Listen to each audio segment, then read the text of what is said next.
हाय, मैं Sheila Samad, assistant professor, महिला college Chaibasa, BA department. आज मैं सेमेस्टर 1 के लिए मौखिक कौशल, ओरल और स्पीकिंग स्किल्स एक टॉपिक लेके आई हूँ, जिस पे हम आगे बात करेंगे कि मौखिक कौशल क्या है। मौखिक कौशल के बारे में जानने से पहले छात्रों, आपके लिए यह जानना अत्यंत ही अनिवार्य और आवश्यक है कि आप भाषाई कौशलों से परिचित हो लें। तभी आप सभी कौशलों को अच्छी तरह समझ सकेंगे। मनुष्य में भाषा सीखने की प्रवृत्ति स्वाभाविक रूप से विद्यमान रहती है। उसकी इस प्रवृत्ति का प्रमाण शैशव अवस्था में मिल जाता है, जब वह अनुकरण के माध्यम से अपने माता पिता तथा घर के अन्य सदस्यों से ध्वनियाँ ग्रहण करता है।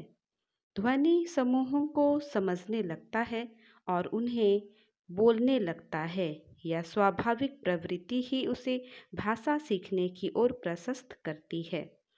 भाषा ज्ञान अर्जन का सशक्त साधन है, परंतु सबसे पहले भाषा कौशलों जैसे LSRW में प्रवीणता प्राप्त करने की आवश्यकता होती है।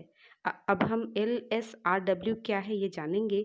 L फॉर लिसनिंग स्किल मतलब सुनने का कौशल, S फॉर स्पीकिंग और ओरल स्किल अर्थात मौखिक कौशल, R फॉर रीडिंग स्किल अर्थात पढ़ने का कौशल और W फॉर राइटिंग स्किल अर्थात लिखने का कौशल।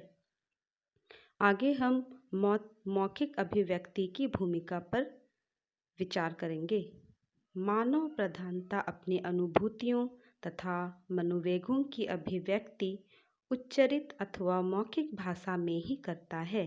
प्रिय छात्रों, लिखित भाषा तो गौण तथा उसकी प्रतिनिधि मात्र है, क्योंकि भावों की अभिव्यक्ति का साधन साधारणता उच्चरित भाषा ही होती है। भावों के आदान प्रदान का ही एक साधन है भाव या वाणी। आधुनिक जनतांत्रिक युग में जीवन की सफलता के लिए मौखिक भाव प्रकाशन या वाणी उतना ही आवश्यक और अनिवार्य है जितना कि स्वयं हमारा जीवन। जीवन के प्रत्येक क्षेत्रों में व्यक्ति को प्रतिफल मौखिक अभिव्यक्ति की शरण लेनी पड़ती है। आगे हम मौखिक अभिव्यक्ति के अर्थ पर चर्चा करेंगे।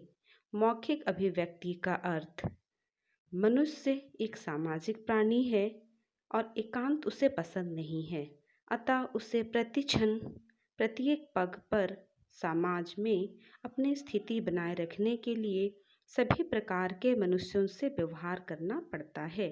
अपनी जीविकोपार्जन तथा उसके साधनों की उपलब्धि के लिए विभिन्न क्रियाओं प्रतिक्रियाओं के लिए उसे वाणी की सहायता लेनी पड़ती है।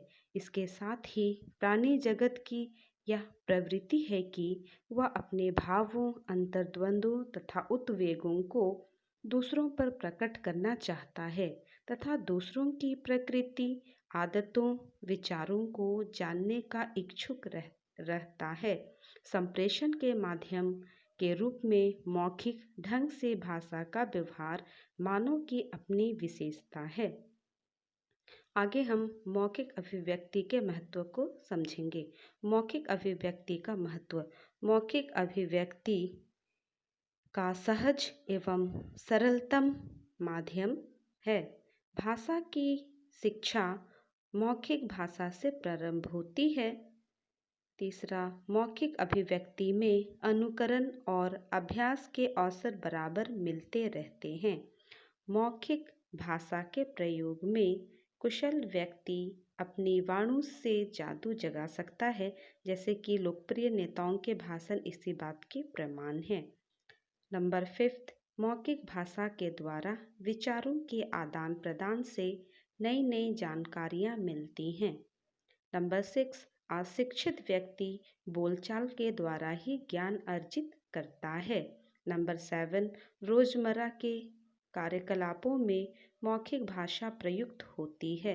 नंबर 8, सामाजिक संबंधों को सुदृढ़ बनाने में एवं सामाजिक जीवन में सामंजस्य स्थापित करने में मौखिक भाषा की प्रमुख भूमिका होती है। आगे हम मौखिक भाव प्रकाशन शिक्षण के उद्देश्य को जानेंगे। नंबर 1, बालकों का उच्चारण शुद्ध एवं परिमार्जित होना चाहिए। दूसरा, छात्रों को शुद्ध उच्चारण, उचित स्वर, उचित गति के साथ बोलना सिखाना।